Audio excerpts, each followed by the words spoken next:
তখন আমার বাড়িতে একটি গ্রাম থেকে একটি মেয়ে আসে, আমরা দিদি ডাকতাম, তার নাম শান্তনা। তখন ওই টাইমে আমার মার টিউমার অপারেশন হয়।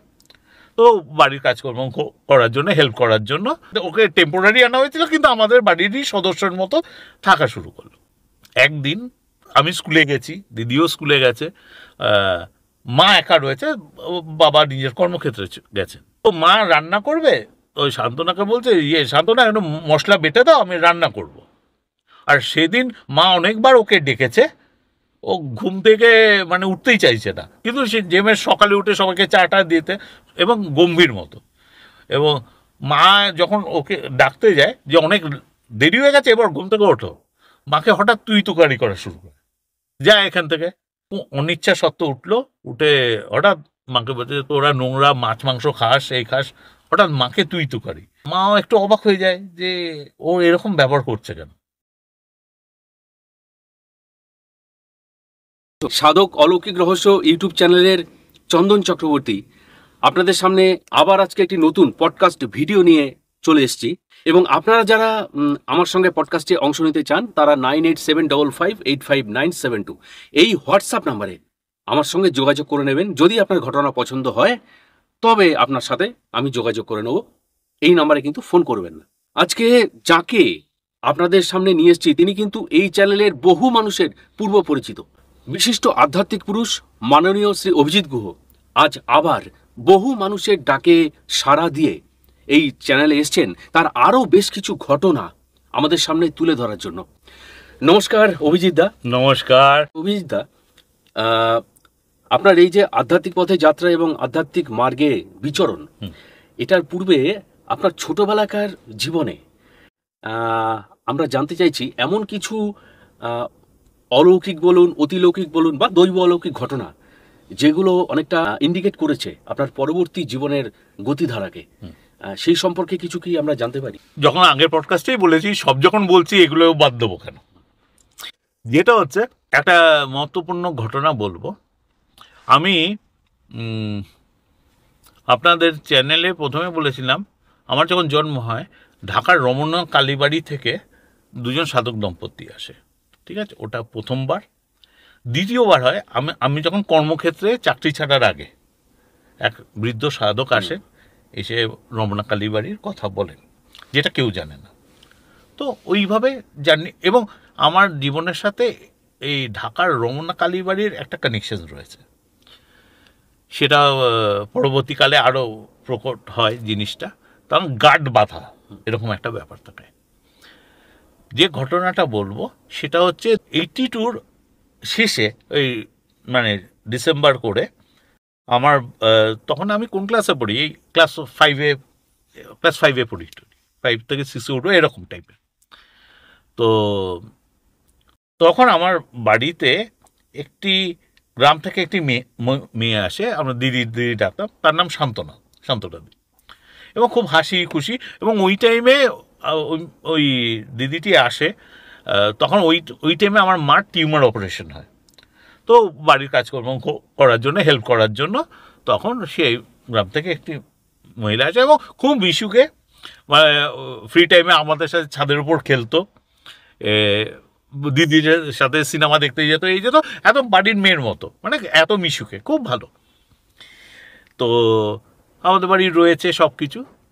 তো মার অপারেশন হলো, হয়ে তারপর মা চলে এলো, তারপর মা এমনি নর্মাল হয়ে গেছে, কিন্তু ও আমাদের বাড়ির সাথে, ওকে টেম্পোরারি আনা হয়েছিল, কিন্তু আমাদের বাড়িরই সদস্যের মতো থাকা শুরু করলো।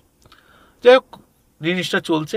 হতে হতে একদিন, এটা আমি স্কুলে গেছি, দিদিও স্কুলে গেছে, মা একা রয়েছে, বাবা নিজের কর্মক্ষেত্রে গেছেন। তো একটা মানে শনিবার ছিল মোস্ট প্রবাবলি। তখনকার দিনে আগে হতো কি, বাটা হতো না শিলনোড়াতে, এখন তো মিক্সি এসে গেছে, এখন প্রায় উঠে গেছে এগুলো। তো মা রান্না করবে, ওই শান্তনাকে বলছে, শান্তনা একটু মশলা বেটে দাও, আমি রান্না করব। আর সেদিন মা অনেকবার ওকে ডেকেছে, ও ঘুম থেকে মানে উঠতেই চাইছে না, কিন্তু সে জেমের সকালে উঠে সবাইকে চাটা দিতে এবং গম্ভীর মতো। এবং মা যখন ওকে ডাকতে যায় যে অনেক দেরি হয়ে গেছে, এবার ঘুম থেকে ওঠো। মাকে হঠাৎ তুই তুকারি করা শুরু করে, যা এখান থেকে।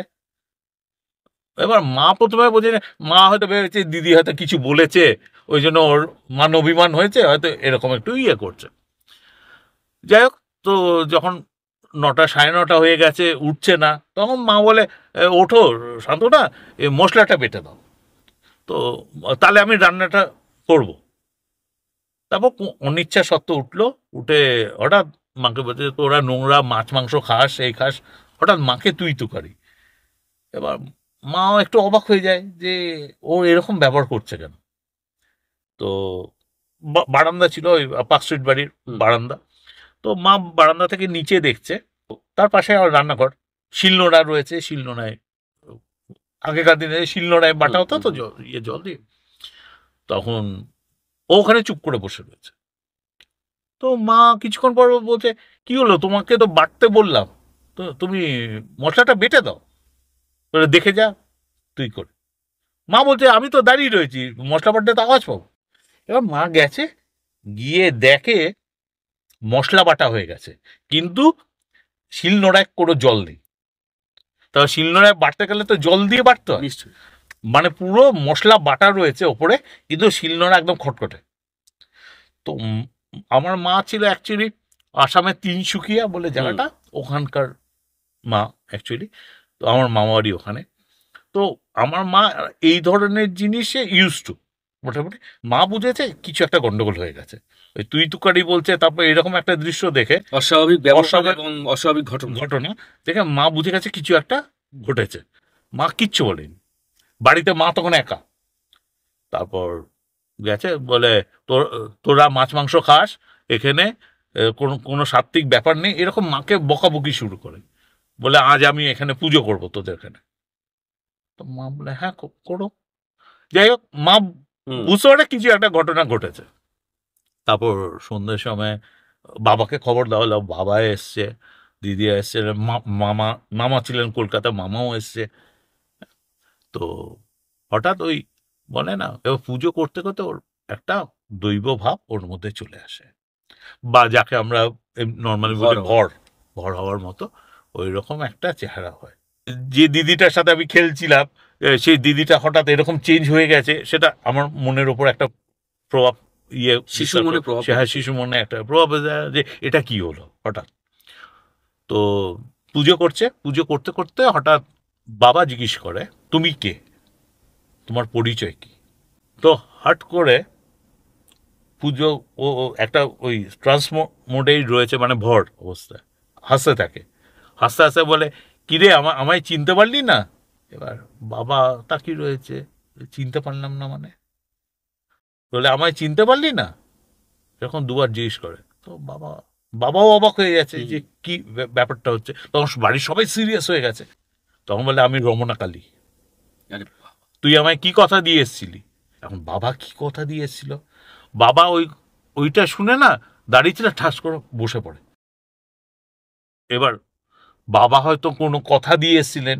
তখন বাবা এবং ভোলা কাকা আমরা বলতাম, হ্যাঁ, তো ওনারা যেটা পরবর্তীকালে মার কাছ থেকে শুনি, যে ওই একটা টাইমে সাধনা করতো। আচ্ছা, ঠিক আছে। এবার ওই রমনা কালীর বাড়ি ওখানে যেতেন, কিছু করতেন। যে যিনি ভোলা কাকা আছে, উনি পরবর্তীকালে যার সাথে বিবাহ হয়, নির্মলা দেবী, এটা হচ্ছে ঢাকা বিক্রমপুরে, ওখান থেকে রমনা কালীবাড়ি আছে, ওখানে গিয়ে সাধনা করতেন। নির্মলা দেবীর পরবর্তী পরিচয় হচ্ছে, উনি হচ্ছে মা আনন্দময়ী। হ্যাঁ, নির্মলা দেবী নাম ছিল। মানে আমার ঠাকুমা একদম, ওনাকে নতুন বৌমা যখন আসছে ঘরে, তার করা থেকে শুরু করে সব কিছু, মানে সেই জার্নিটা মানে আমার ঠাকুমা দেখেছেন। তো ওখানে বাবা সাধনা করতেন বা কিছু কমিটমেন্ট করেছিলেন, বলে যেটা বলছে যে তুই আমায় কি কথা দিয়ে এসেছিলি। এখন বাবা কি কথা দিয়েছে ওখানে, তো আমরা তো জানার কথা না। এবার বাবা এবং মায়ের তখন বাবার বিবাহ হয়নি, তো বাবা মানে কথাটা শুনে না স্তম্ভিত হয়ে মাটিতে বসে পড়ে। এবং আমার বাবার কিছু জিনিস, বাবা কোনোদিনই মানে গুপ্ত সাধক, মানে কোনোদিনই প্রকাশে আনেনি। তো একটা খালি ছোট জিনিস ছোটবেলার আমি যেটা দেখেছি এই শ্যামনগরে আমাদের বাগান বাড়ি ছিল। আচ্ছা, আমার পিসি বাবাদের বাগান বাড়ি ছিল। তো আমরা মাঝে মাঝে ছুটিতে আমরা চলে আসতাম এখানে। তো একবার হয়েছে কি, ভোরবেলায় উঠে বাবাকে পাওয়া যাচ্ছে না, আমার বাবাকে পাওয়া যাচ্ছে না। তো সবাই খোঁজ করছে, কার বাড়ি গেছে, তোমার 7-8টা বেজে গেছে, খুঁজে পাওয়া যাচ্ছে না। তো বাড়ির একটা ভৃত্য ছিল, সে গিয়ে দেখে যে পুকুর পাড়ে বাবার চটি পড়ে রয়েছে। হ্যাঁ, আর ভোরবেলা থেকে বাবাকে পাওয়া যাচ্ছে না। তারপর ডাকি এই করা, যেহেতু চটিটা পুকুর পাড়ে পড়ে রয়েছে, খুব ভয়ের ব্যাপার। তখন অনেক করতে করতে তো কিছুক্ষণ পর ওটা ভেসে ওঠে, এবং ওই দৃশ্যটা আমি দেখেছি। আচ্ছা, ঠিক আছে, ওই দৃশ্যটা আমি দেখেছি। হ্যাঁ, মানে ওই গামছাটাকে আগে আগে তো গামছা তো তোয়ালি হতো না, গামছাটাকে সেই পেছনে এরকম কাছা মেরে মারা। হ্যাঁ, এবং একটা পদ্মাসনে জলের তলায় বসে কোনো ক্রিয়া উনি করছিলেন, কোনো ধ্যান সাধনা কিছু একটা করছিলেন। এবার ডাকি সবাই জলে নেমে গেছে, তখন উনি ওখান থেকে ভেসে, মানে যে দৃশ্যটা আমি দেখেছি, বাবা পুরো শুয়ে ভাসছে। হ্যাঁ, পদ্মাসনে পুরো ভেসে বেড়াচ্ছে করতে করতে। তারপর উঠে এলো যখন, তখন পিসিমা খুব বকা দিল বাবাকে, ইত্যাদি ইত্যাদি। সে তখন আমি ছোট, এই দৃশ্যটা আমি দেখেছি, মনে আছে আজ? হ্যাঁ, আমার মনে আছে এটা একটা ঘটনা। এবং মা যেটা একটা বলেছে, আমার বাবা ওই পুজো করা এইসব কিন্তু কোনোদিন করতেন না, চুপ করে বসে থাকতেন, কি ভাবতেন, কি জগতে থাকতেন সেটা জানেন না। মা একবার লক্ষ্য করে দেখেছিল, বাবা একটা হরিণের চামড়া একটা আসন ছিল, সেই আসনে চুপ করে বসে থাকতেন, অন্য কিছু লোকে পুজো করে এ করে কোনো কিছু না, ওই আসনের ওপর বাবা বসে থাকতেন। এবং মা একদিন দেখেছিলেন রাত্রবেলা বাবা কিছুটা শূন্যে বসে রয়েছেন, মাটি থেকে ভেসে আছে, ভেসে একটু শূন্যে বসে রয়েছে। মানে মাকে জিজ্ঞেস করেছিলাম, মা বলছে মনটা 1 ফিট মতো হবে, মানে ওরকম শূন্যে, 1 ফুট মানে তো অনেকটা ওরকম শূন্যে বসে রয়েছে আসনে। এটা মা দেখেছে। আচ্ছা, তাছাড়া কিন্তু বাবা কোনোদিন প্রকাশ্যে আনেনি। আপনি এতটা যখন বললেন তখন বোঝা যাচ্ছে সাধন মার্গে উনি অনেকটাই অগ্রসর হয়েছিলেন। হ্যাঁ হ্যাঁ, সেটা অবশ্য খুবই আড়ালে। এবং আমাদের যে পূর্বপুরুষও আছেন, উনি মানে গৃহত্যাগী সন্ন্যাসী। আচ্ছা, পরবর্তীকালে বলব। এইবার যাই হোক, তখন বাবাকে জিজ্ঞেস করে যে কে চিনতে পারে, আমি রমনা কালী। বাবা বসে যাওয়ার পর বাবাকে কয়েকটা কথা বলি, সেইগুলো আমরা জানি না কি বিষয় কথাগুলো বলে। বাবা তখন বলে, আমি তোমার সেই রূপটা দেখতে চাই। তখন বলে, আমি তোকে দেখাবো বলেই আমি এসছি, বলে দেখাবো, কিন্তু আমি কিন্তু তোকে সাথে করে নিয়ে যাবো। এবং ওখানে আরেকটা কথা বলে, তো তুই এসছে কেন, তখন আমার দিকে ইঙ্গিত করে। আচ্ছা, যে ও তুই তো বলে এসছিলি, কি কথা হয়েছে আমিও জানি না, মাও জানে না, মানে আমার দিকে নির্দেশ করে বলে ও তো এসছে এরকম কিছু বলে। যাই হোক, মানে আমাদের তালগোল, তখন তো আমি ছোট। যাই হোক, এই ঘটনাটা ঘটার পর তারপর ঠাস করে ও পড়ে যায়। হ্যাঁ, তারপর এইরকম একটা অবস্থা হয়। তখন কি হয়, তো কালীঘাটে ওই হালদার বাবুরা যারা থাকেন, তারা আমাদের পূর্ব পরিচিত সব ছিলেন, সব গিয়ে ওনাকে জানানো হয়। তখন হালদার বাবু বলে, ওই মেয়েটিকে নিয়ে আসো।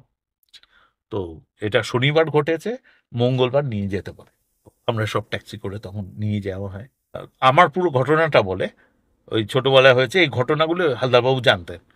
তার না, ও যখন বলেছে তোমার ছেলেকেও নিয়ে আসবে, এবার মা দিদি সবাই একটা ভয় পাচ্ছে যে আমার উপর কি প্রভাব আসবে। তখন উনি মানে, না, নিয়ে এসো। ওনারা তন্ত্র জ্ঞানী, তো ওনারা খুব সেরকম হলে সামলে নেবে ওরকম। তারপর যাই, ওখান মঙ্গলবার দিন আমরা যাই কালীঘাট মন্দিরে যাওয়ার পর নাট মন্দির যেটা আছে, নাট মন্দিরে বসে আছে। এবার ওখানে বসে আবার দেবী ভাবে এসে গেছে ওর, আর এইদিকে পুরো ওর ওই অবস্থা দেখে পুরো ভিড় হয়ে গেছে। তারপর সব পান্ডারা এলেন, এসে ওই টাইমে ওই দিন প্রায় 15-20 মিনিটের জন্য আমাদের জন্যই পুরো মন্দির পাঠ বন্ধ করে দেয় পান্ডারা। আচ্ছা, এবার ওকে নিয়ে এবার ওই গর্ভগৃহের মধ্যে ঢোকানো হয়। এবার যেই গর্ভগৃহের মধ্যে ঢোকে একটা অদ্ভুত কাঁপতে থাকে, মানে মা কালীর দিকে খালি কাঁপতে থাকে। ঠিক আছে, করতে করতে করতে করতে তখন বাবাকে কি একটা দেয়, দিয়ে আমাকে আনতে বলে। এবার দিদিরা ভয় আমায় ছাড়ছে না, যাই হোক। তো তখন ভালো নিয়ে এসো, তখন আসে, যেটা করে না হাট করে আমি তো মানে একটু যে দিদির সাথে খেলতাম রোজ দুপুরবেলায়, ওই আগে ওই কিস খেলা হতো, তাই খেলতাম। আমার বন্ধুদের সাথে ফুটবল ব্যাটও খেলছি, যা হয় ওই টাইমে তো এরকম সব ছিল, খেলাধুলার মধ্যেই তখন জীবন ছিল আমাদের। এবার তার এরকম ট্রান্সফরমেশন, সেটা মানে মেন্টালি ভয়ও লাগছে, খুব স্বাভাবিক, খুব স্বাভাবিক। এবং তার এরকম চুল খোলা আসে, অন্যরকম একটা চেহারা। যখন আসি না, এরকম আমার হাত তুলে না আমার কানটা ধরে একদম হিট করে টেনে আনে ওই দিদি তখন, এবং কানের মধ্যে একটা অদ্ভুত কিছু মন্ত্র বলে। এবার তখন তো আমি আতঙ্কে রয়েছি, মানে তখন তো আমি জানি না মন্ত্র কি, আমি জ্ঞান দিয়ে করে শুনবো, মানে আছড়ে দেবেন না, কামড়ে দেবেন, একটা ভয় ছোট হিসাবে। একদম একদম একদম। তো এরকম অবস্থা হয়ে যাওয়ার পর ওরকম কাঁপতে কাঁপতে না পুরো এরকম হাট করে না জিভ বেরিয়ে আসে এতটা ওনার, আর এরকম পুরো ফিনকি দিয়ে রক্ত বাড়তে থাকে। আর ওই দৃশ্য থেকে পান্ডারা চেঁচা জয় মা করে ঢাক বাজে যায়, এই যায়, বাইরে ভিড় হয়ে যায়, মানে কাউকে ঢুকতে দিচ্ছে না ওই গর্ভগৃহের মধ্যে। এই জিনিস চলছে করতে করতে, এবার ওই করতে করতে মা কালীকে জড়িয়ে ধরে অজ্ঞান হয়ে পড়ে যায়, সান্ত্বনা দিই। তারপর ওনাকে পান্ডারাই সব বাইরে বার করে আনে। তারপর উনি তাবিজ রেডি করে রেখেছিলেন, সেই তাবিজ পড়ানো হয়, পড়িয়ে তারপর বাড়ি নিয়ে আসা হয়। তারপর ওই ইন দি মিন টাইম আমার বাবা গ্রামে ওর মা বাবাকেও খবর দিয়ে দেয়, ওনারা আসে। তো অল্প বয়সী মেয়ে একজন রয়েছে, তার এরকম হয়েছে, শত হলেও শত কোনো পরিবারের হ্যাঁ সদস্য। তখন তার বাবা মা এসে ওনাকে নিয়ে যায়। তারপর তো আর জীবন আজ অব্দি কোনোদিন আমার দেখা হয়নি, যোগাযোগ হয়তো নেই, না, যে ও হয়ে গেল আমাদের জীবন থেকে, হয়ে গেল। এবং এই ঘটনাটা ঘটেছে, ঘটার পর আমার বাবার হার্ট অ্যাটাক হলো, তো অ্যাডমিট করা হলো নার্সিংহোমে। তো লোকে বলেছে হার্ট অ্যাটাক হয়েছে, ওষুধ দিয়েছে, দিয়েছে, 1-2 দিন রাখবে, ছেড়ে দেবে। তো এবং রাত্রেবেলার নার্সরা যেটা বলেছে, হঠাৎ একটা কথাই বলছে, মা তুমি এসছো, মা এসছো, এরকম যখন বলছে, একসাথে 8-10টা হার্ট অ্যাটাক একটা টাইম হয়েছে। আচ্ছা আচ্ছা আচ্ছা, হয়ে যাওয়ার পর এক্সপায়ার করে যাচ্ছে। মানে ওই হাই এনার্জি, যেটা বলছে না যে দর্শন দেবে, ওই হাই এনার্জি নিতে পারেনি, মানব দেহ নিতে পারে। মানে ওই দৃশ্য উনি দেখছেন, দেখতে দেখতে মানে একসাথে, নার্সরা বলছে এরকম দেখিনি, একসাথে 7-8টা হার্ট অ্যাটাক একের পর এক হার্ট অ্যাটাক হয়ে গেছে, পরে হার্ট কোলাপস হয়ে গেছে। এবং ডেটটা ছিল 21শে মার্চ 1983, যে বছর ওয়ার্ল্ড কাপ হয় না, ওই 21শে মার্চ। আচ্ছা, এই জন্য ডেটটা মনে আছে। তারপর আমি তখন স্কুলে খবর দেওয়া হলো যে প্রিন্সিপাল চলে এলো, তুমি এখনই বাড়ি চলে যাও, দারোয়ান সেই লোকজন স্যারেরাও সব বাড়ি নিয়ে আনো, কি হলো ব্যাপারটা। তারপর শুনি বাবা এক্সপায়ার হয়ে গেছে। এই ঘটনাটা হয়েছে। এবার যাই হোক, যেটা নিয়তি, কিছু করার নেই। তবে এক্ষেত্রে যেটা প্রধান ব্যাপার, মায়ের স্পর্শ, মায়ের উপস্থিতি উনি বুঝেছিলেন জীবনের শেষ, মানে মানবদেহ ধারণের শেষ। একদম একদম। তো এই ঘটনাটা হয়েছে। এই ঘটনাটা যখন আমি ওই ডেটে, তখন ডেটটা মনে আছে, 21শে মার্চ 1983, 1983 সাল। হ্যাঁ, তখন জাস্ট 5 থেকে 6-এ উঠেছি। ওই টাইমে এবার দাহ করে এসছি, সকাল থেকে সব মানে বডি আনা হলো, দাহ হলো, যা এগুলো আর উল্লেখ করতে চাই না। সব করে যখন সব কাজ শেষ করে সন্ধে হয়ে গেছে, বাড়ি ফিরেছি। এখান থেকে মেন জার্নির শুরু। বাড়ি ভর্তি লোকজন, মানে মাসি মামা সবাই চলে এসছে এই ঘটনায়। এটা মর্মান্তিক ঘটনা, মানে দিদিরও পড়াশোনা চলছে, স্বাভাবিক, এরকম হঠাৎ মাথার ওপর থেকে বাড়ির একজন প্রধান স্তম্ভ চলে যাওয়া, মানে আচমকা, কেউ আমরা তৈরি না এটার জন্য। তো একটা দুঃখের অবস্থা। তো আমি দাহ কার্য করে এসেছি, ওই প্রথমে ধরা যেটা পড়া হয়, ওই পোশাক পরে টায়ার্ড রয়েছি, বসে রয়েছি। তো মা দিদিরা বললো, আমরা একে ওটা কথা বলছি, তুই পাশের ঘরে গিয়ে শুয়ে থাক, একটু শুয়ে থাক।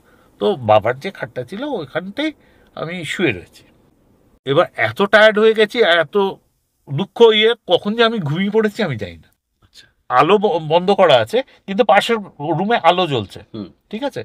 তখন বাড়ির লোক সব আলোচনা চলছে কি হবে না হবে আগামী দিনে, এইসব মামা মাসি টাসির ঘরময় লোক ভর্তি। এবং ওই টাইমে একটা অদ্ভুত ঘটনা ঘটে। ওই টাইমে আমরা তো পাশের বাড়ির 4 তলায় থাকতাম। একটা কালো বেড়াল উঠে ওই খাটের উপর চলে এসছে। আচ্ছা। এবার তখন সবাই দেখেছে, দেখে এরকম আজ অব্দি হয়নি কোনোদিন। যখন সবাই ওই তাড়াতে গেছে, মানে কোনো ভয় পাওয়া ওরকম কিছু না, আবার নিয়ে মানে হেঁটে হেঁটে হেঁটে হেঁটে চলে গেছে। ওরকম কালো বেড়াল, একদম কুচকুচে কালো বেড়াল। এবার যা হয় তিলকে তাল পরিবারের বাড়ির বাসীরা যারা রয়েছে, যে এটা কিন্তু ভালো লক্ষণ নয়, এরকম তোর বাবা আত্মা বিড়াল হয়ে এসে সব দেখে গেছে, এই গেছে, মানে তিলকে তাল হচ্ছে, নিজেদের মধ্যে সব এসব চলছে। তো এইসব আলোচনা চলছে, পাশের ঘরে সবকিছু আছে, আমি কিছুই জানি না, ঘুমাচ্ছি, মানে আমি ঘুমিয়ে পড়েছি, এরকম অবস্থা, আমি শুয়েছি, আমি ঘুমিয়ে পড়েছি।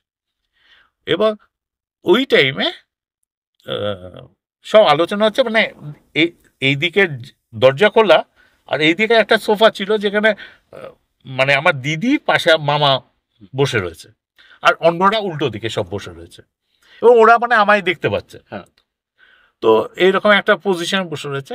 এবার আলোচনা হচ্ছে হচ্ছে হচ্ছে হচ্ছে হচ্ছে হঠাৎ আমার দিদির দৃষ্টি আসে ওই ঘরে, আপনি যেখানে শুয়ে আছেন, এবং আমার দিদি একটা দৃশ্য দেখে, দেখে বাকরোধ হয়ে যায়, মানে গলা থেকে আর কোনো আওয়াজ বার হচ্ছিল না, মানে দিদি যেটা বলেছে, মানে গলা থেকে আর কোনো স্বর বার হচ্ছে না। দেখে আমি চিত হয়ে শুয়ে আছি, এবং আমার বুকের ওপর একটা অবয়ব মানে পদ্মাসনে বসে রয়েছেন, ন্যাড়া মাথা, হ্যাঁ, সাদা উত্তরীয় পরা, একটা দিব্য আভা রয়েছে, আমার বুকের ওপর পদ্মাসনে বসা, আপনার দিকে মুখ করে না, আমার বুকের ওপর বসে আছে। হ্যাঁ, মানে আপনার মুখটা তো সামনে শুয়ে আছে, আমি তো শুয়ে রয়েছি, আমার বুকের ওপর উনি বসে রয়েছে, মুখ ওইদিকে জানলার দিকে। আচ্ছা আচ্ছা, ওরকম পদ্মাসনে ওইরকম বসে আছে। এইবার দিদি ওই দৃশ্য দেখে দিদির গলা থেকে আর কোনো আওয়াজ বার হচ্ছে, তার আগে ওই ঘটনা ঘটেছে। তো দিদি মানে চেঁচাতে চেয়েছে, চেঁচাতে পারছে না, বাধ্য হয়ে মানে কুনুই দিয়ে আমার মামাকে মারে। মামাও কথা বলছিল, যখন কুনুই দিয়ে মামাকে মারে, মামা তাকায়, চোখে ইশারা করে, তখন মামাও ঘুরে, মামাও থতমতো খেয়ে যায়, এটা কি দৃশ্য, এটা কি দেখছি করতে করতে একটা টাইমে মামা একদম চেঁচিয়ে ওঠে। উঠে যখন সবাই চেঁচিয়ে ওঠে, তখন দিদিরও গলা খুলে গেছে, দিদিও চেঁচানো শুরু করেছে।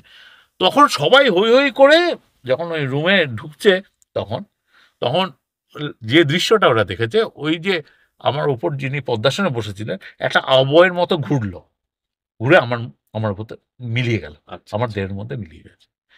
এবার একে ওই বিড়ালের ঘটনা, তারপর এই দৃশ্য, মানে তখন আমাকে ডেকে তোলা হয়েছে, তুই ঠিক আছিস কিনা, সব ঠিক আছে কিনা। মানে তখন পুরো বিষয়টাকে একটা অমঙ্গল সূচক ভাবে ধরতে, একদম একদম একদম পুরো অমঙ্গল সূচক। বাবা ওই অল্প বয়সে মারা গেছে, মানে তখন বাবার বয়স 53 বছর, হ্যাঁ 53, তখন বাবার এজ ছিল। তো স্বাভাবিক তখন এইগুলো জিনিসগুলো চলছে, আর মামা মাসিরা রয়েছে, তিলকে তাল হয়ে গেছে ব্যাপারটা, যে মারাত্মক ব্যাপার হয়ে গেছে। এসব চলার পর তখন আমার মাসি একজনের ওখানে যেতেন, ওটা হচ্ছে আমরা পার্ক স্ট্রিটে থাকতাম, পাশে হচ্ছে থিয়েটার রোড আছে, ওখানে স্বদেশবাবু বলে একজন মানে বর্দেশ্বর একজনের বাড়ি ছিলেন, ওখানে এক মহাত্মা এসেছিলেন তখন, ওনার নাম হচ্ছে দুধাধারী মহারাজ। আচ্ছা, ওনার হরিদ্বারে আশ্রম আছে, সফেদ আশ্রম বলেই অটোওয়ালারা নিয়ে যান, এবং উনি সারা জীবন দুধ গ্রহণ করেছেন, কিন্তু কোনো খাদ্য গ্রহণ করেননি। এবং যখন লোকালয়ে আসেন, তখন একটা চট খালি পড়ে থাকেন। যে পরিবারে ওনারা আসেন, ওনারা 5 পুরুষ ওনার কাছে দীক্ষিত। এবার অ্যাভারেজ আমি 70 করে ধরলাম, 5-7 35, 350 বছর 5 পুরুষ ওনার কাছেই দীক্ষিত। ঠিক আছে, এবার কেউ বয়স জানেন না ওনার, ওই আমাদের এই লজিক্যাল ওয়ার্ল্ডের সাথে এইগুলো মেলে না। যেমন জ্ঞানগঞ্জ সিদ্ধাশ্রমে 300-400 বছরের যারা আছে, ওরা মানে বাচ্চা ছেলে, ওখানে 500, 1000, 2000 এইগুলো ওখানে। এবার এগুলো ব্যাখ্যা করে লাভ নেই, 100-200 বছর মিনিমাম। ওগুলোর কোনো ইয়ে না, মানে এজ ইজ আ নাম্বার, আর কিছু না।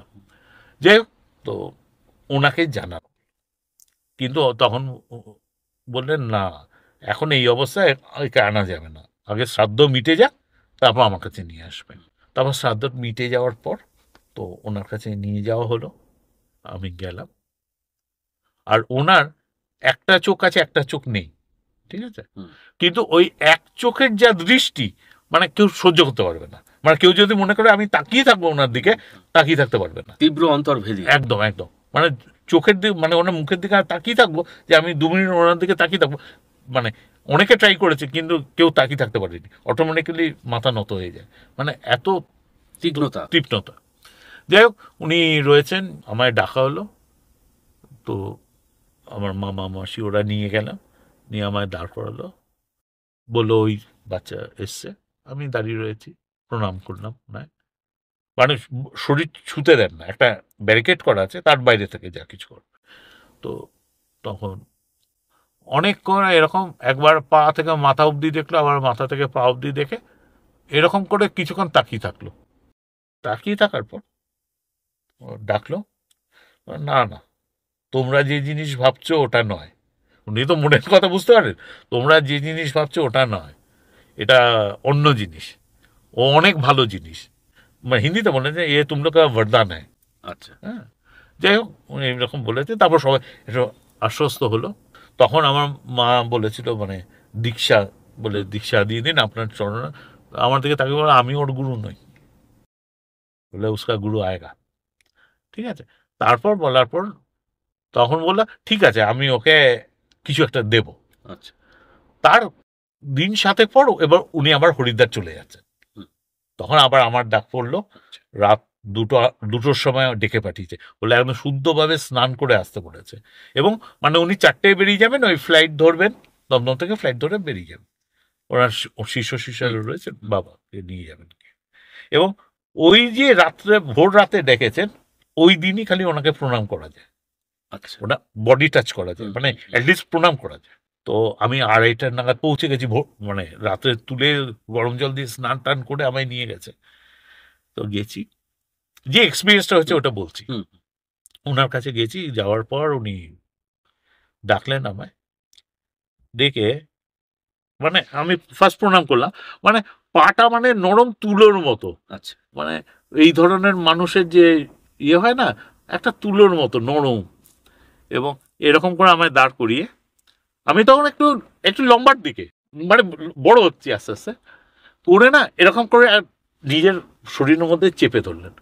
এবং যেটা হলো না, মনে হচ্ছে একটা কোনো স্পঞ্জ আমাকে ঘিরে দিল, ভেতরের যে একটা অদ্ভুত শান্তির একটা পরম গন্ধ, হ্যাঁ, সেটা আমি পাচ্ছি। এবং আমি কিচ্ছু জানি না কি উনি কি করলেন, কিচ্ছু বুঝতে পারছি না আমি, মহাবিষ্ট অবস্থা। হ্যাঁ, মানে একটা স্পঞ্জের মতো আমি বুঝতে পারছি, একটা নরম স্পঞ্জ, এবং একটা অদ্ভুত সুগন্ধ বার হচ্ছে। করে দেওয়ার পর উনি যাওয়ার আমি সরে গেলাম। তবে একটা ফল বার করে কি চিন্তা করে আমায় দিলেন, বলে খালো। তো ওই ফলটা আমি খেয়ে নিলাম। এবং কি হয়েছে না হয়েছে আমি কিন্তু আর কিছু জানি না। যাক, এই ঘটনা হয়ে গেল। তারপর উনি চলে গেলেন। তার মাসখানেক পর উনি দেহ ত্যাগ করলেন। আচ্ছা, মানে এতদিন থাকার পর তারপর দেহ ত্যাগ করলেন। হয়তো আমি সৌভাগ্যবান, কিছু পেলাম, অবশ্যই অবশ্যই কিছু, ওইটাই। তারপর উনি হরিদ্বার গেলেন, হরিদ্বার যাওয়ার পর 1 মাস পর উনি দেহ ছাড়লেন। আপনার জন্যই হয়তো এসেছিলেন হতে এবং অতদিন অপেক্ষা ছিলেন। একদম একদম। যাই হোক, কি মানে দৈবিক কি খেলা আমি জানি না তখন। তারপর ওই টাইমে আমার জীবনে 2জন ব্যক্তি আসে, একজন কানুবাবু আর একজন হচ্ছে হরিবাবু। কানুবাবু যে আছে, উনি একটু আত্মভোলা সাধক মানুষ, এবং ওনার মানে পরম মিত্র যিনি ছিলেন উনি হচ্ছে হরিবাবু, মানে কানুবাবু হরিবাবু।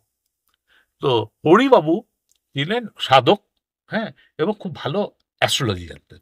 আচ্ছা, ঠিক আছে, তো অ্যাস্ট্রোলজি জানেন, এবার সবাই এর ডাকে, দাদা একটু দেখে দেন। তো আমাদের বাড়িতে এসেছিলেন, সাধক মানুষ, এমনি অন্য কিছু খান না, মানে কারো রান্না করা কোনো খাবার খান না। হ্যাঁ, ওনাকে মানে ঘন্টা ঘন্টা খালি চা দাও, আর কিছু খাবেন না। তো যাই হোক, আমার মনে হচ্ছে জিনিস, আর তোমার অ্যাটাচই হতো। হ্যাঁ, তো তো আমার বাড়িতে এসেছিল, তো মা রিকোয়েস্ট করলো যে একটু আমার ছেলের একটু ছক করে দাও এই সেই। তো ঠিক আছে, ওই আগে আমাদের দিস্তা অঙ্ক করার জন্য দিস্তা কাগজ, মানে ওনার লেটার প্যাডও নেই, ওই দিস্তা কাগজ হতো না, আমরা অঙ্ক প্র্যাকটিস করতাম, ওই দিস্তার পাতা দেওয়া হলো। তো আর নাম, ডেট অফ বার্থ। আর ওনার একটা স্বভাব ছিল, মানে পেছনে দিদি ওরা হাসে, উনি একটা কার সাথে কথা বলেন আমাদের ছাড়া, অদৃশ্য একজনের সাথে কথা বলেন, মানে করছে হ্যাঁ ঠিক তো, এটাই হবে তো, এটা মানে এরকম, তাকে মনে হচ্ছে পাশে কেউ একজন রয়েছে, তার সাথে উনি কথা বলেন, অদৃশ্য উপস্থিতি। হ্যাঁ। তো এইটা আমরা, আমাদের কাছে একটু অবাক লাগতো যে কেউ নেই কার সাথে কথা বলছে উনি। তখন তো এত কিছু বোঝার, তখন জিনিসটা দেখে মজা লাগছে, কৌতূহল যে কার সাথে কথা বলে, হ্যাঁ, মানে ভেরিফাই করছে এটাই হবে তো, মানে কাউকে জিজ্ঞেস করছে। তো পিছনে বাসি টাসি বলতো, মানে একটু মাথায় গন্ডগোল আছে, কিন্তু উনি যে সাধক কোন লেভেল, তখন আমার ওই বোঝার তো ক্ষমতা হয়নি। নিশ্চয়ই। উনি আমার জন্মছক করলেন, করে উনি অনেকক্ষণ চুপ করে বসে রয়েছে। নর্মাল মা যেটা জিজ্ঞেস করেছিল, ছেলে মানে চাকরি বাকরি কি করবে না করবে, কোন লাইনে যাবে না যাবে, তো আমায় জিজ্ঞেস করলো যে তুমি কি করতে চাও। তো আমি বললাম আইটি কম্পিউটার এটা নিয়ে। বলে হ্যাঁ ঠিক আছে করো। তখন এমন কিছু উনি প্রেডিকশন করেন, মানে যা আমার জীবনে তো, এবং উনি হচ্ছেন আমার প্রথম মানে জ্যোতিষ গুরু। ওনার কাছে প্রথম আমার জ্যোতিষ শেখা, তখন আমি ক্লাস 7-এ পড়ি, 6 শেষ হবে কি 7-এ পড়ি ওই টাইমে। মানে ওই এই ঘটনাগুলো মানে পরপর একটার সাথে একটা কানেক্টেড।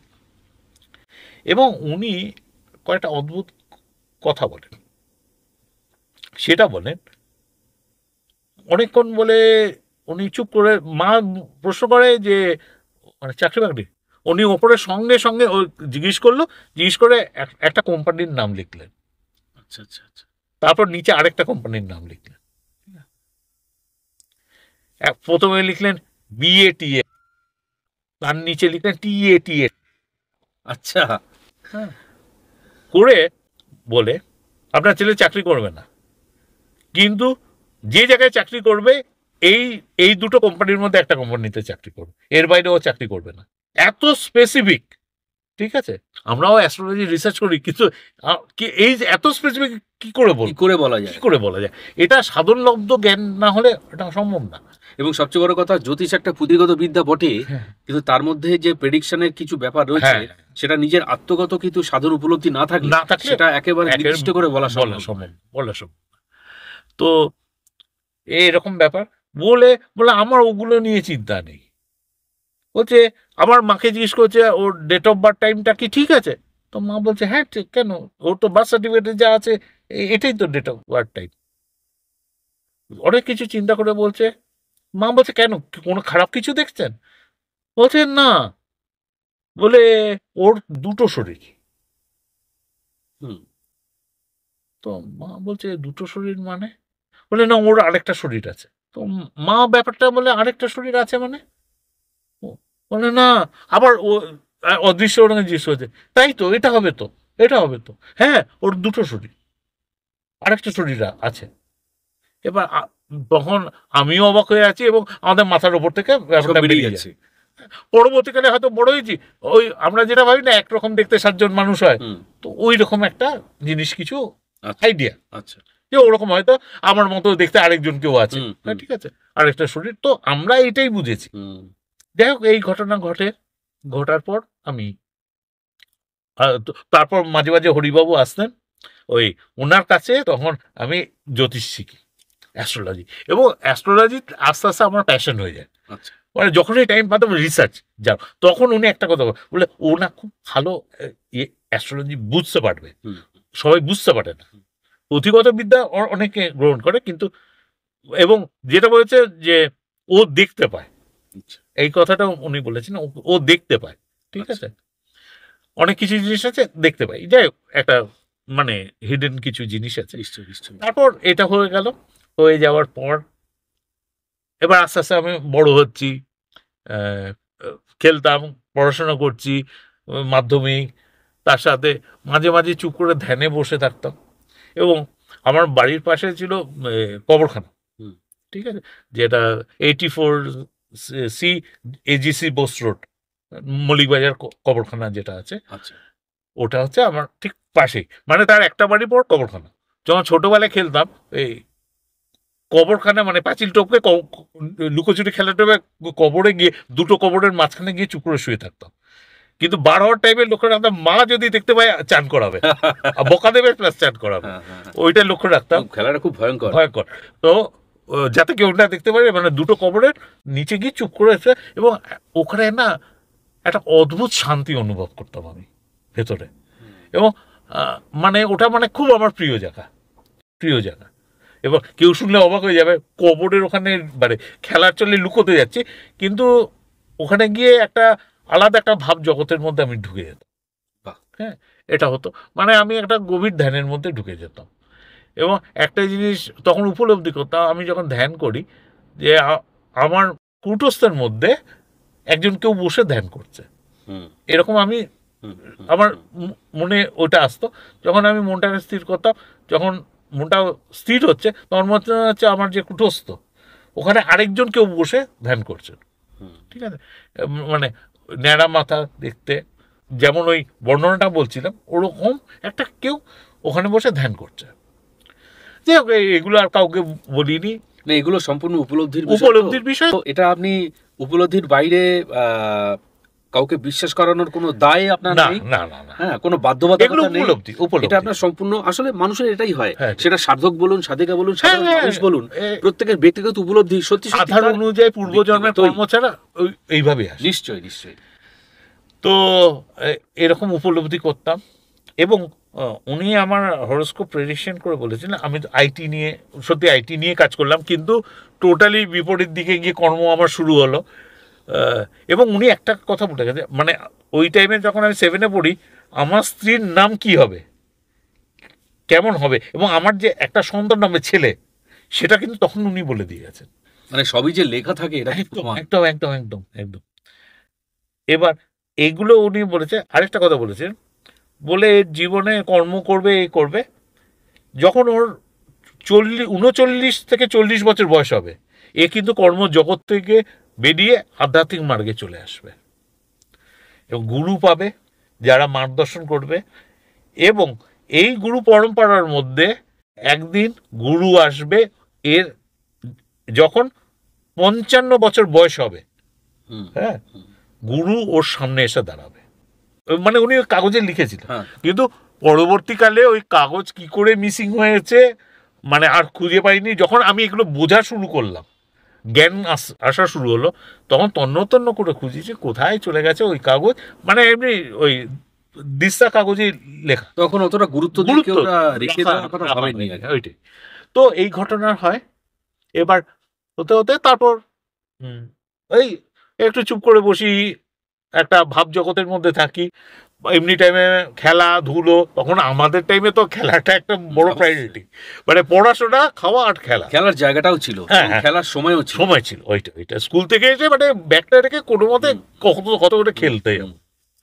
তো আজকালকার ছেলেমেয়েরা তো মানে বাড়ি থেকে বার হতে চায় না, স্কুল থেকে এসেই তারপরে প্রাইভেট হয়, আসবে না, যেতে হবে, মানে এখন আলাদা হয়ে গেছে সবকিছুই। যাই হোক, এই করতে করতে এবার বড় হচ্ছে, বড় হতে হতে তারপর ওই পাতুমার কাছে, যেটা আগে বলেছি, প্রথম গুরুমা, ওনার কাছে সাধনা শুরু হয়, সেটা তো আগের পর্বে বলেছি। এবং এইভাবে জার্নিটা চলতে থাকে, চলতে চলতে চলতে চলতে যখন আমার কর্ম থেকে আমি বার হই, আমার ওই বয়স, তারপর গুরু মহারাজদের কাছে পাই, মহামাতার বাবা, লাইরি বাবা, ওনাদের পাই। এবং যখন আমার ওই বয়সের কাছাকাছি চলে এসছে, সেটা মানে গত বছর, তো আমার একটা প্রিয় একজন শিষ্য আছে, যাদের কিন্তু দুজনকেই আমি আমার জ্ঞানগঞ্জ পাঠিয়েছি।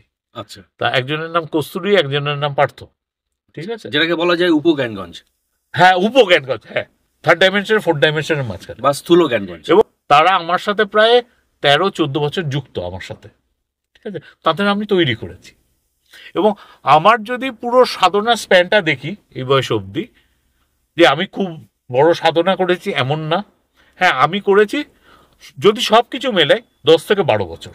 আচ্ছা, 10 থেকে 12, হ্যাঁ, তার মধ্যে কিছু কঠিন সাধনা করেছি, এবং গ্যাপ দিয়ে অনেক রকম সাধনা করেছি। টোটালটা আমি বলছি, মানে টোটাল যদি মেলাই এরকম, আর বাকি টাইমের নর্মাল জীবনযাপন। তো এইভাবে জার্নিটা হয়। এবার ওই জার্নির মধ্যে যখন সিদ্ধাশ্রমে গত বছর একটা ঘটনা ঘটে, না তার মাঝে, সরি বলতে ভুলে গেছি, মাঝে একবার আমার সাথে যুক্ত হয় স্বামী নিশ্চলানন্দ মহারাজ, ওনার সাথে যুক্ত হয়, আমায় খুব ভালোবাসতেন। ওনার সাথে কথা বলতে বলতে উনি একদিন আমার দিকে অবাক হয়ে তাকিয়ে রয়েছেন। সেটা তখন কত হবে, কোন সালের কথা, 2005, 4-5-এর ঘটনা। হ্যাঁ, তখন আমি এক প্রকার সাধনেই করি না, ঠিক আছে। আমি বলেছিলাম না 10 বছর আমি কিচ্ছু করিনি, ঠিক আছে, আমায় করতে দেওয়া হয়নি 10 বছর। এবার আমার দিকে না অনেকক্ষণ তাকিয়ে তাকিয়ে আমাকে বলে, তোর না আরেকটা শরীর আছে। আমি বললাম, মহারাজ এই কথাটা কেন বলছেন? বলে, না পরে জানতে পারবি। ঠিক আছে, যাই হোক। তখন ছোটবেলায় উনি এই কথাটা বলেছিলেন, আবার ইনিও এই কথাটা বলছেন। দৃশ্যত আপনার দিদি এবং হ্যাঁ, আরেকজন যিনি ছিলেন, হ্যাঁ, তিনি তারা দেখেছিলেন, দেখেছে আপনার শুয়ে থাকা অবস্থা। হ্যাঁ হ্যাঁ হ্যাঁ, ওটা দেখেছে, মানে আমার মামা এবং দিদি দুজনে দেখেছে। তো আরেকটা শরীর আছে, এটা আবার কি রকম? তো তখন প্রথমবার যখন শুনেছি তখন আমি বাচ্চা ছিলাম। এবার যখন 2004-5 সালে শুনছি তখন তো আমি বিবাহিত। মহারাজ এটা কি রকম? বলে, না আরেকটা আছে তোর শরীর। না আমার শরীর আছে তো আমি জানতে পারছি না। বললে, না ঠিক সময় তুই জানতে পারবি ওটা। যাই হোক, তারপর যখন আমি সব কর্ম ছেড়ে সব কিছু করে যখন ধ্যান সাধনার সাথে যুক্ত হলাম, তখন কি টাইম প্রচুর পেলাম। তার আগে আমার সময়ের অভাব ছিল, তখন টাইম। এবার যখনই আমি ধ্যানের মধ্যে ঢুকি, ওই ভেতরে আরেকজনকে দেখতে পাই, যে এখন টের পাই যে ওই কুটস্থের মধ্যে ওই পদ্মাসনে কেউ বসে আছেন, ওই ন্যাড়া মাথা ওরকম, এবং আমার লাগে না, মানে আমার মতোই দেখতে অনেকটা, ঠিক আছে, এরকম একটা ফিল হয়। যাই হোক, এরকম ঘটনা ঘটেছে, ঠিক আছে। এবার সাধনা চলছে, সব কিছু চলছে, এবং আমার দীক্ষার আগে চণ্ডীচরণ মহাপাত্র, যার কথা বলেছিলাম, শুক্র শরীরে এসেছিলেন, উনি অনেক সিক্রেট আমাকে দিয়ে যান। মানে আমার দীক্ষার আগে ওই ঘাটের মধ্যে, 64 ঘাটের মধ্যে উনি অনেক সিক্রেট আমায় শেয়ার। তখন আমি বুঝতে পারছিলাম যে আমাকে কেন বলছে এই ঘটনাগুলো। এটা হয়ে যাওয়ার পর তারপর লাইফে এগোতে থাকে। এবার 2014 সালে আমি তখন থাইল্যান্ডে ছিলাম। তখন ওখানে আছে খুব বিখ্যাত ওয়াটপো মন্দির। সেই ওয়াটপো মন্দিরে এক বৌদ্ধ মঙ্ক, হ্যাঁ, আমি চুপ করে এমনি বসে রয়েছি, হঠাৎ আমার কাছে চলে এসছেন। বলে, মানে ওয়্যার আর ইউ ফ্রম? আমি বললাম, ইন্ডিয়া, কলকাতা থেকে এসে। বলে, নাইস নাইস নাইস। তখন আমায় বলছে, মানে উনি যেটা ইংলিশে বলছেন, যে তুমি আগে ভিজিট করেছো তো এই মন্দিরের ভেতর? না। তখন আই নো ইউ। আমি তো চিনি না তোমায়। না আমি তোমায় চিনি।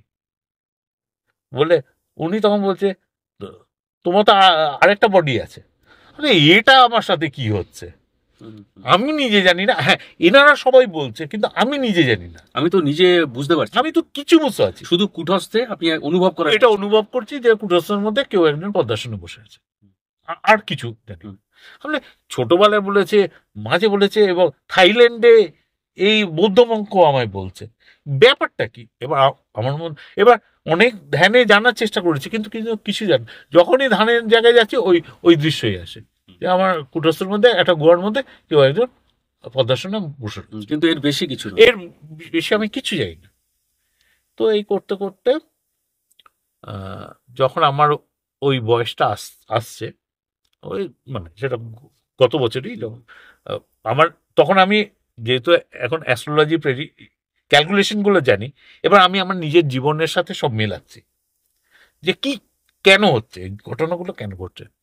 তখন আমি তখন, উনি তো এই কথা বলে গেছেন, কিন্তু আমার কাছে তো বাবাজি মহারাজ, লাইরি বাবাকে আমি পেয়ে গেছি, তাহলে তো ওনার ওটা মিলল না যে গুরু সামনে এসে দাঁড়াবে। ঠিক, হ্যাঁ, ওই মানে ওই আমার যারা খুব ক্লোজ, ওই কস্তুরি আর পারতো, ওদের বলছি, তাহলে তো মিলল না। তার সব জিনিস যখন মিলে থাকে, তাহলে এইটা কেন মিলল না? তো বলে, দেখো সময় হয় না। যাই হোক, এবার ধ্যান সাধনা চলছে। হঠাৎ একদিন সিদ্ধাশ্রম গুরু পরম্পরা থেকে যিনি মাধ্যম, মানে মেন জ্ঞানগঞ্জের সাথে যিনি মাধ্যম, আহ, তখন সিদ্ধাশ্রমের শ্যামানন্দ পরমহংস যে আছে, নিমানন্দ পরমহংস রয়েছেন ওখানে, ওনাদের একটা মাধ্যম আছে যে মাধ্যম আমাকে খবর দেয়। হঠাৎ আমার কাছে গত বছর অগাস্ট মাসে 11 তারিখ আমাকে खबर पाठाए जे सिद्धाश्रम से गुरुजी ने एक मैसेज दिया आपके लिए। हम क्या, बोले आप इमीडिएटली काशी चले जाओ, वाराणसी चले जाओ। তোমার 11 তারিখ, হ্যাঁ 11 তারিখ সন্ধ্যের সময় আমাকে খবর দেন। উনি হচ্ছেন, মানে উনিও বড় যোগী, যোগী মহাপুরুষ, जोशी ওনার নাম, जोशी जी।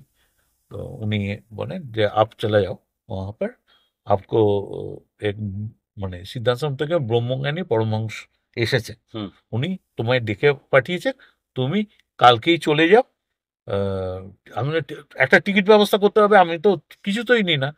সেই 12 তারিখ আমি সঙ্গে সঙ্গে তৎকাল টিকিট কেটে পৌঁছে গেছি। 13 তারিখ আমাকে দাঁড়িয়ে থাকতে বলেছে কেদারঘাটে যে কেদার মন্দির আছে, সেই মন্দিরের সামনে বিকেল 4টের সময় দাঁড়িয়ে থাকতে বলেছে।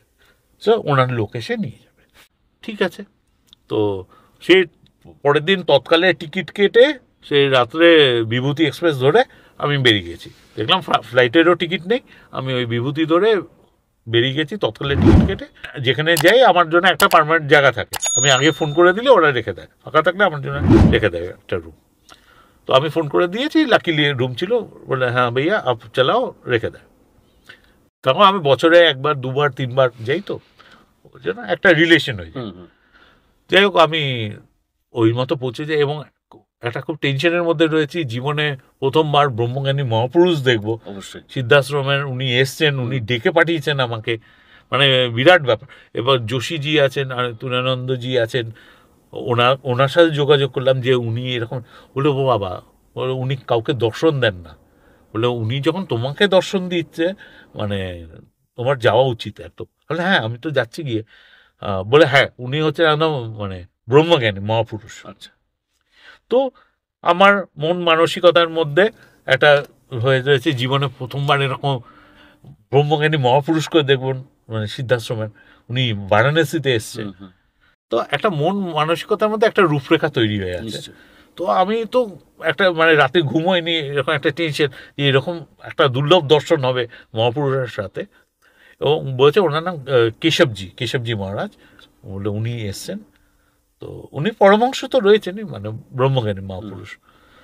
যাই হোক, তো আমার যেমন রূপরেখা ছিলাম যে একজন বয়স্ক মানুষ হবেন, ব্রহ্মজ্ঞানী, বড় দাড়ি হবে, একটা মঙ্ক, এরকম একটা যেরকম একটা অবয় মানুষ একটা কল্পনা করে নেয়। আমিও সাধারণ মানুষ, তো আমিও এরকম কল্পনা করেছি যে ব্রহ্মজ্ঞানী মহাপুরুষ হয় কেন, জীবনে তো চোখে দেখিনি, আমার সৌভাগ্য হয়েছে দেখার জন্য। আর মানে আমায় বলেছে যে মানে উনি তোমায় ডেকে পাঠিয়েছে। এটা বিরাট ব্যাপার, আমি কে যে আমাকে ডেকে পাঠাবে। যাই হোক, আমি তারপর একদম সেই মতো 4টের আগেই আমি পৌঁছে গেছি। আমি জানি এনারা খুব পাঞ্চুয়াল। এবার অগাস্ট মাসের 13 তারিখ গত বছর, এইবার আমি ওয়েট করছি, আমি জানি এনারা খুব পাঞ্চুয়াল যে কাউকে পাঠাবেন আমায় নিয়ে যাবে। এবার 4টের সময় টাইম আছে, আমি ওখানে দাঁড়িয়ে রয়েছি। 4টে বেজে যাচ্ছে, 4:10, 4:15, 4:20। যখন 4:20 বেজে গেছে, আপনি এরকম তো এনারা হয় করেন না। না ওনারা কি ভুলে গেলেন, বা আমি কে তো ওনারা জানেনও না, আমাকে কি চিনতে পারছেন না? আমি দাঁড়িয়ে আছি, মানে 20 মিনিট হয়ে গেছে। আর ওই টাইমে নাকি বৃষ্টি পড়ছিল, যত করে বৃষ্টি পড়ছে আমি দাঁড়িয়ে রয়েছি। এবার মানে কেদার মন্দিরের যে পিলারগুলো ওখানেই ঠেস দিয়ে দাঁড়িয়ে রয়েছি, এবং পুরো রাস্তাটা দেখা যাচ্ছে, কোনো মানুষজন নেই। কয়েকজন মানুষজন শেডের মধ্যে দাঁড়িয়ে রয়েছে বৃষ্টির অপেক্ষার জন্য, আর রাস্তা কোনো মানুষজন নেই। মানে এরকম বাদিকটাকে হঠাৎ ডান দিকে তাকিয়েছি, হঠাৎ দিকে আমার সামনে একজন ছেলে আমাকে বলছে অভিজিৎ। আরে হ্যাঁ হ্যাঁ হ্যাঁ, বলে আইয়ে। আমি যাই হোক, একজন আমায় চিনতে পেরেছে, ঠিক আছে। এবার নিয়ে যেতে যেতে আমাকে বলছে আপ কাহা সে আয়ে? মানে ওরা কথাবার্তায় বুঝলাম মানে সাউথ ইন্ডিয়ান, যেটা হিন্দি টান আছে। আপ কাহা সে আয়ে? কলকাতা সে আয়া হ্যাঁ। তো এরকম, তখন বলে কার সাথে দেখা করতে এসছো? আমি বললাম হঠাৎ এরকম প্রশ্ন করছে কেন, উনি তো পাঠিয়েছেন। তো আমি বললাম না, কেশবজি কা সাথ মুলাকাত করনে আয়া। তো বলছে কেশবজির সাথে দেখা করতে এসছো? বলে ও মানুষ একদম সুবিধার না। হ্যাঁ, তুমি পালিয়ে যাও, তুমি এই চক্করে পড়েছো কেন? আরে এটা কি হলো, এটা কি হলো, আমি বুঝে উঠতে এটা পারছি না। কল্পনারও বাইরে বিষয়টা। কল্পনার বাইরে। আমি একজন ব্রহ্মজ্ঞানী মহাপুরুষের সাথে দেখা করতে এসেছি এবং সিদ্ধাশ্রম থেকে ওনারা আমায় মানে খবরটা পাঠিয়েছে যাতে আমি যাই। বলে না, উনি প্রচুর লোকের টাকা পয়সা চুরি করে নিয়ে উনি পালিয়ে গেছে এখান থেকে।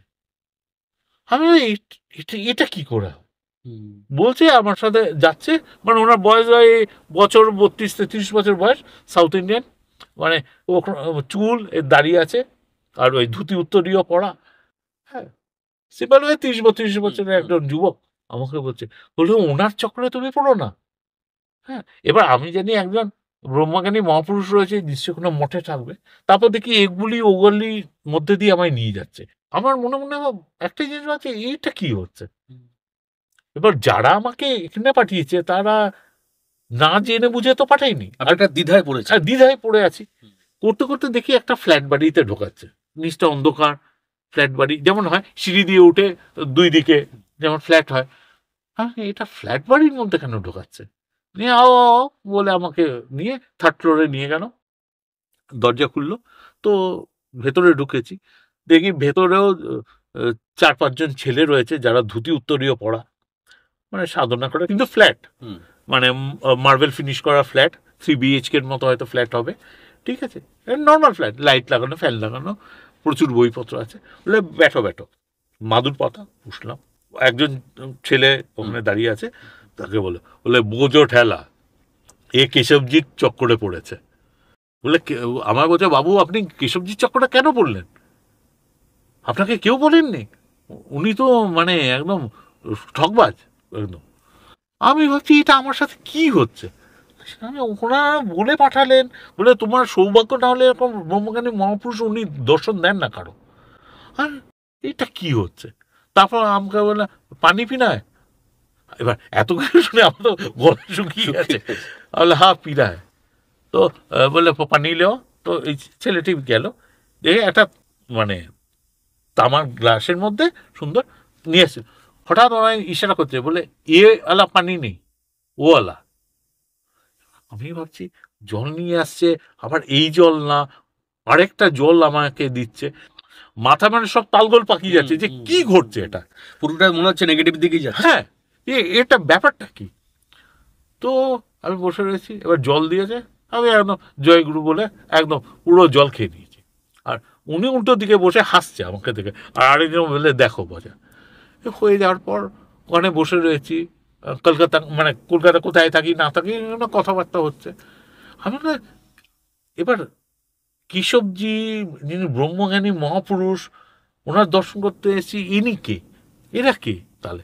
এবার মাথায় অনেক রকম প্রশ্ন আসছে যে এরা তাহলে কি, বা আমাকে কেন পাঠালো তাহলে, এটা কি কারণে আমি কিছু বুঝে উঠতে পারছি না। তারপর পাশে আরেকটা ছেলে বসেছিল ওই ধুতির, আমি ওকে জিজ্ঞেস করলাম, আপনি কেশবজি কি এখানে আসেন না চলে গেছে? উনি তো কেশবজি। আমি মানে উনি কেশবজি মানে? উনি কেশবজি যে আমায় নিতে এসছে। হ্যাঁ, আমি তো আকাশ থেকে পড়ে যাই, কি হলো ব্যাপারটা। যখন উনি দেখে তখন উনি হাসছেন আমায় দেখে, মানে ওখান থেকেই আমায় মানে পরীক্ষাটা শুরু। হ্যাঁ, তারপর উনি দেখে হাস। এবার আমার তো মানে যে কল্পনা এত চুরচুর হয়ে গেল, যিনি মানে সিদ্ধাশ্রমের এত বড় মন, এবার ওনাদের তো বয়স বোঝা যায় না। হ্যাঁ, তো উনি বসে রয়েছেন এত ক্যাজুয়াল। হ্যাঁ, আমি তো মানে খুব ভয়, মানে কথা বলতে পারবো কি না ইত্যাদি ইত্যাদি। আমি ওনাকে বলে আমার সাথে এরকম করলেন কেন, বলে হাসছে, বলে কাটা দেয়, হাসছে হাসছে হাসছে এরকম। যাই হোক, তো আমার মনে অনেক প্রশ্ন ছিল তার, মানে ওটা একটা লীলা খেলা একটা খেললেন। যাই হোক, আমার অনেক প্রশ্ন ছিল, সেই প্রশ্নের উত্তরগুলো দিলেন। তারপর আমার সাধনা নিয়ে কয়েকটা প্রশ্ন জিজ্ঞেস করলেন, করার পর এত খুশি হলেন, ওনার সামনে মহাদেবের ইয়ে রয়েছে, ওখান থেকে একটা বেদানা তুলে আমার হাতে একটা কি ইয়ে করে দিয়ে দিলেন, মানে মহাদেবের চড়ানো ওই বেদানাটা দিয়ে দিলেন প্রসাদ হিসাবে। হ্যাঁ, বললো এটা খেয়ে নাও। তারপর আমাকে একটু হালুয়া দিলেন, খাওয়ালেন, এই সেই, ওনার সাথে ওর এবার কথাবার্তা হলো, হয়ে তারপর বলে আমি তোমায় ডেকে পাঠিয়েছি। হ্যাঁ জানি, কারণটা জানো?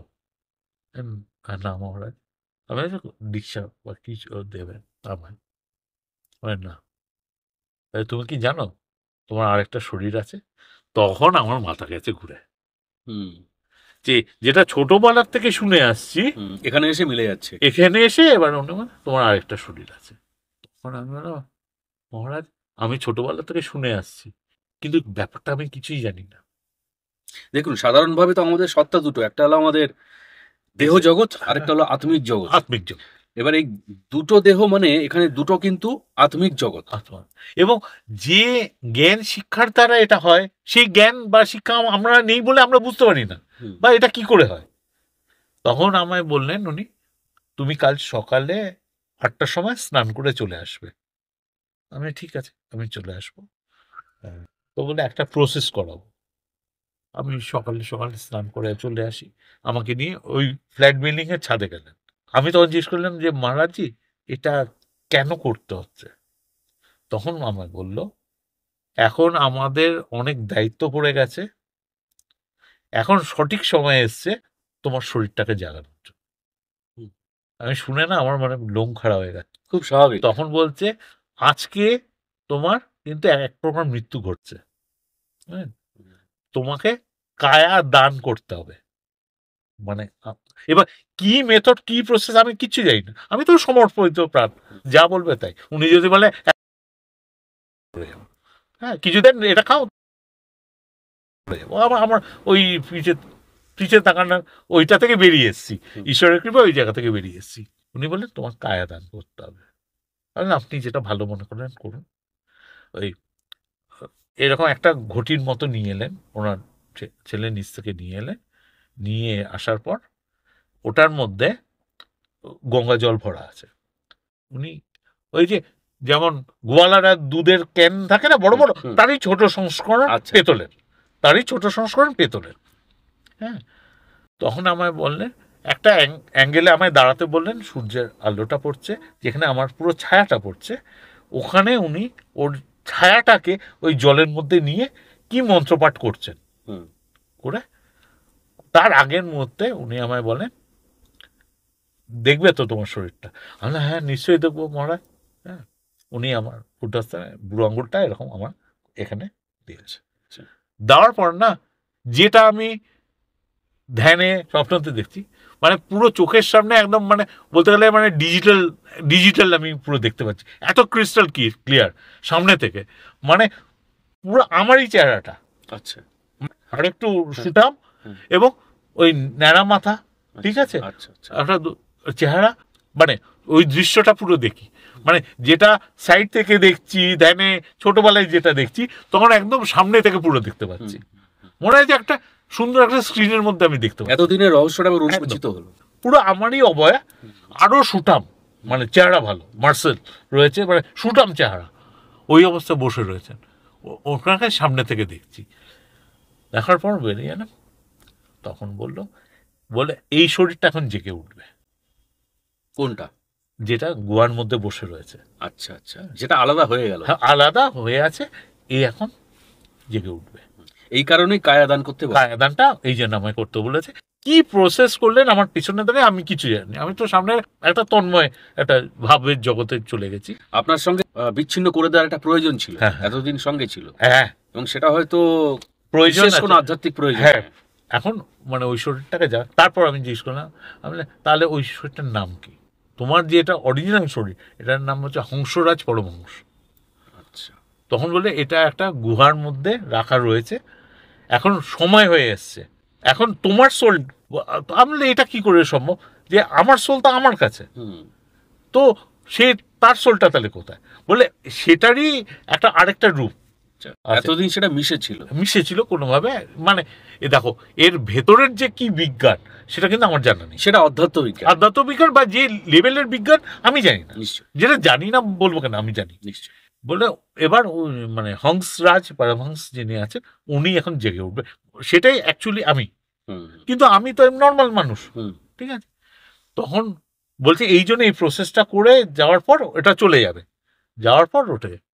এবং তার 2-3 দিন পর থেকে এখন যতবারই ধ্যান করি আর ডোসের মধ্যে নেই, এখন আর উনি নেই, এখন যতই ধ্যান করি ব্ল্যাঙ্ক, কিছু নেই, কিছু নেই। যেটা ছোটবেলা থেকে দেখে আসতাম সেটা কিন্তু আজ নেই, এখন 1-2 শূন্য হয়ে গেছে, শূন্য, ওই জায়গাটা কিছু নেই, কিছু নেই, মানে একটা ফ্রি অ্যাক্সেসের জায়গা হয়ে ঠিক, গেছে, ঠিক, ঠিক। কিন্তু আর কেউ না। এটা একটা মানে বড় রহস্য, তো এটা এটাই তো সাধক অলৌকিক রহস্য ইউটিউব চ্যানেলে একদম একটা অন্যতম মানে বলা যায় প্রাপ্তি, প্রাপ্তি, যেটা আপনি আপনার জীবনের এই সুন্দর অভিজ্ঞতাটা আমাদের সকলের উদ্দেশ্যে একদম একদম একদম ব্যক্ত করলেন। এবং এই রহস্যটা তো আমি গত বছর জানতে পারি, আমি তো নিজেই জানতাম না। আচ্ছা আচ্ছা, যে হ্যাঁ শুনে আসছি যে আরেকটা শরীর, আরেকটা শরীর, আরেকটা শরীর, কিন্তু এই প্রথম আমার ক্লিয়ার হলো পুরো ব্যাপারটা। আপনার নিজের কাছেও পরিষ্কার হওয়া হ্যাঁ, প্রয়োজন ছিল, প্রয়োজন ছিল, প্রয়োজন ছিল। কারণ দ্বিধার মধ্যে মানুষ কতদিন হ্যাঁ, থাকতে পারে, কতদিন থাকা যায়, ঠিক ওটাই। ঠিক। এই হলো ব্যাপারটা। আমি আমার একটা কন্ট্যাক্ট নাম্বার আপনাদের দিয়ে যাচ্ছি, যেই নাম্বারে কাইন্ডলি ফোন করবেন না, এটা হোয়াটসঅ্যাপ নাম্বার। এই হোয়াটসঅ্যাপ নাম্বারটা আপনারা সেভ করে রাখুন, নাম্বারটা লিখে নিন 8617251626। এটা হোয়াটসঅ্যাপ নাম্বার, এর সাথে আপনারা আমার সাথে যোগাযোগ রাখতে পারেন। এই ডিজিটাল প্ল্যাটফর্মকে ব্যবহার করে আমাদের যা জ্ঞান আপনারা পাবেন, আমি চাই আপনারা আরও এগিয়ে যান। আপনারা যত এগোবেন এবং যত ঈশ্বরের সাথে যুক্ত হবেন, ততই আপনারা জীবনে অমৃত লাভ করবেন, জীবন সুখ শান্তিতে ভরে থাকবে। তো এই বলে আজকে শেষ করছি। আপনারা সব ভালো থাকুন, সুস্থ থাকুন, আনন্দে থাকুন এবং ঈশ্বর সর্বদা আপনাদের মঙ্গল করুন, এই বলেই শেষ করলাম। নমস্কার।